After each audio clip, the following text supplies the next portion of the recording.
मुझे लगता है कि एमन को ना पढ़ना चाहिए। एनी, एमन पढ़ाई में ना तुम्हारी ज़्यादा तेज नहीं है, कभी अच्छे नंबर तो लेकर आई नहीं वो। शायद इसलिए क्योंकि वो आपके पसंद के सब्जेक्ट्स पढ़ रही है। अगर वो अपने पसंद के सब्जेक्ट्स पढ़े तो शायद वो दिल लगा के पढ़ेगी और अच्छे मार्क्स भी ले आएगी। पर उसे मनाएगा कौन पढ़ने के लिए?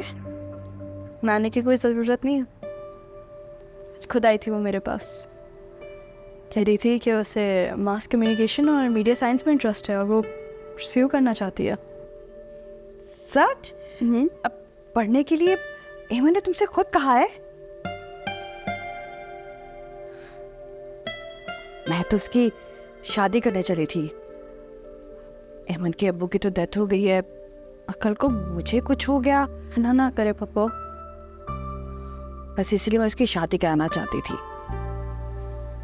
एक बात कहूँ, अगर वो पढ़ी लिखी होगी और उसके पास एक अच्छी डिग्री होगी, काबिल वो इतनी बन जाएगी पप्पो कि वो मुश्किल वक्तों से गुजर सके। उसको एक मौका दे। सही कह रही है तुम। ठीक है, चलो तुम भी काम खत्म करके सो जाओ जल्दी से, बहुत रात हो गई है। ठीक है।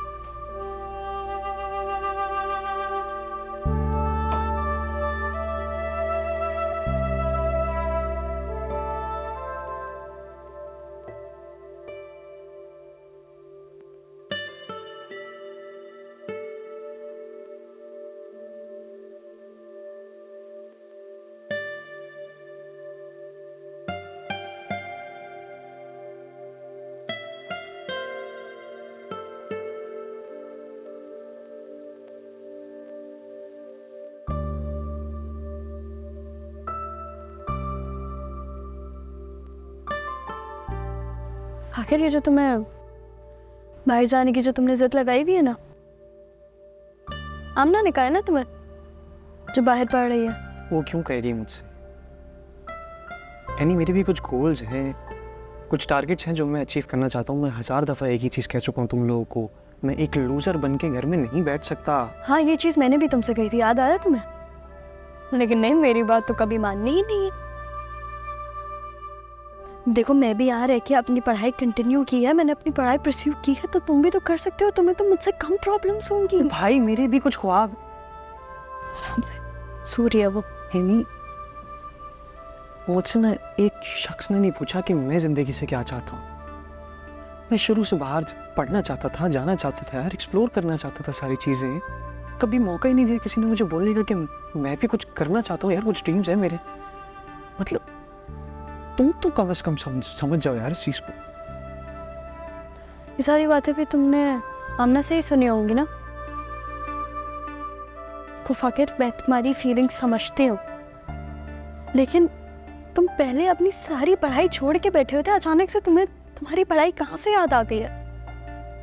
हमारे बड़ों ने जो हमारे लिए फैसला किया, उस दिन उस फैसले ने ना हम दोनों के सारे ख्वाब तोड़ दिए थे।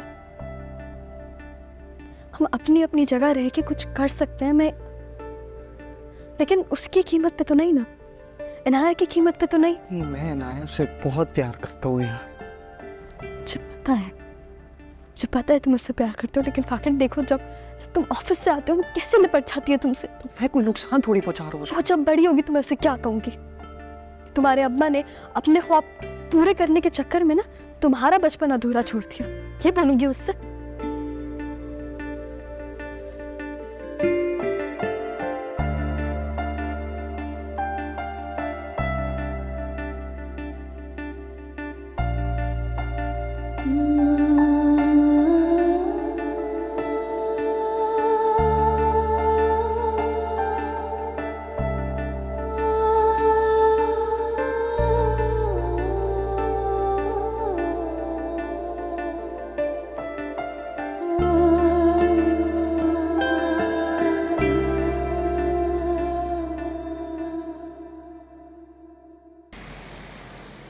यार, तो वो भी तो औरतें होती हैं जो ऑफिस जाती हैं, काम करती हैं, बच्चों को संभालती हैं और ढंग से कपड़े अपने भी पहनती हैं, ड्रेसअप होती है सही तरीके से, जैसे आलिया मामी हैं। फाकिर, तुम्हारे ना सवाल में ही तुम्हारा जवाब है। वो औरतें होती हैं। एनी एक बच्ची है जिसके ऊपर उसकी कैपेसिटी से ज़्यादा जिम्मेदारियां डाल दी गई हैं। ठीक कह रही हो। तुम्हें याद है तुमने मुझे बताया था कि जब एनी कोलैप्स कर गई थी उसके बाद तुमने अनाया को पूरी रात देखा था, उसका ध्यान रखा था, और उसके बाद तुम इतना थक गए थे कि तुम 2 दिन तक ऑफिस भी नहीं गए थे और तुम रेस्ट करते रहे थे घर पे। मैं तो एग्जॉस्ट हो गया था, जाहिर सी बात है। मैं तो पहली बार संभाल रहा था इसको इस तरह। तो हालांकि मैं अच्छा खासी सोया लेकिन फिर भी बहुत थक गया था। एग्जैक्टली अब तुम ये सोचो कि एनी रोज़ रात को अनाया का ख्याल रखती है, फिर सुबह उठती है, अच्छी बहू बन के सबके लिए नाश्ता बनाती है, उसके बाद अच्छी स्टूडेंट बन के कॉलेज जाती। उसके ऊपर कितनी जिम्मेदारी है, उसके पास टाइम कहाँ है सजने का, संवरने का।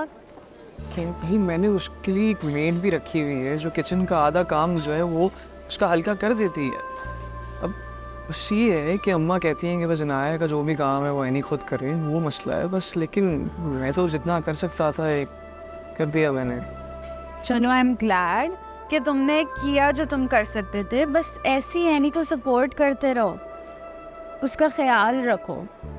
एंड शी पे ओके। अब चुप करके कॉफ़ी पियो, ठंडी कर दिया यार सारी।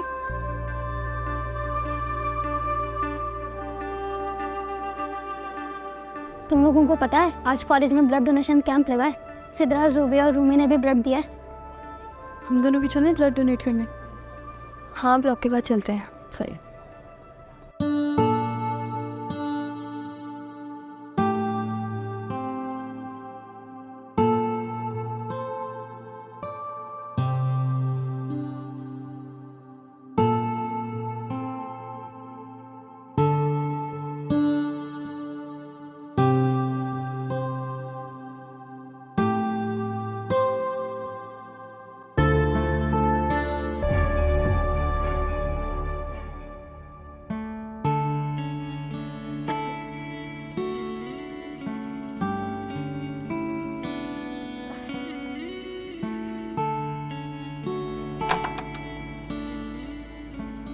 एनी,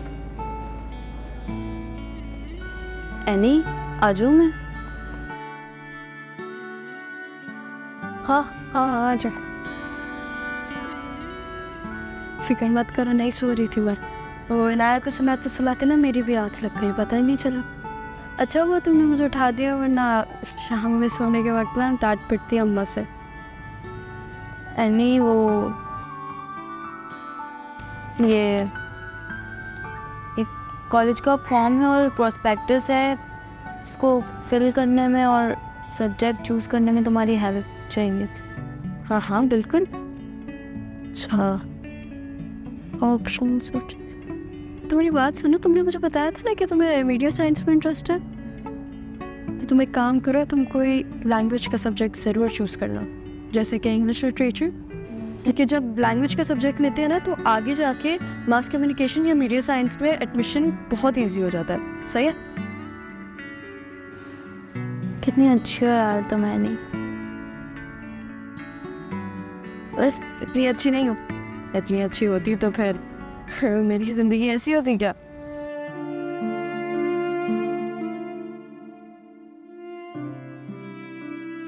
ऐसे नहीं कहो, तुम्हारी ज़िंदगी में जो परेशानियां हैं वो तुम्हारे बड़े ही गलत फैसलों की वजह से हैं।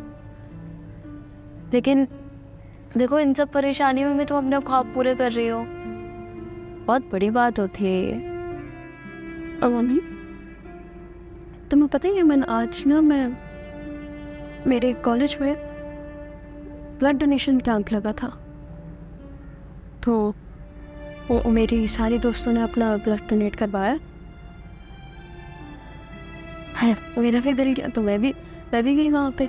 तो डॉक्टर्स ने मुझे कहा कि तुम ब्लड डोनेट नहीं करवा सकती कि तुम्हारा बीपी लो है और तुम्हें आयरन डिफिशिएंसी और तो एनेमिक हो।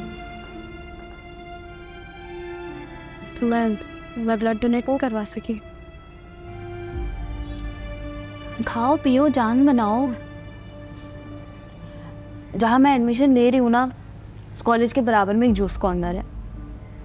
मैं वहाँ से रोज़ तुम्हारे लिए फ्रेश जूस लेके आऊँगी, तुम वो पियोगी तो बिल्कुल ठीक हो जाओगी।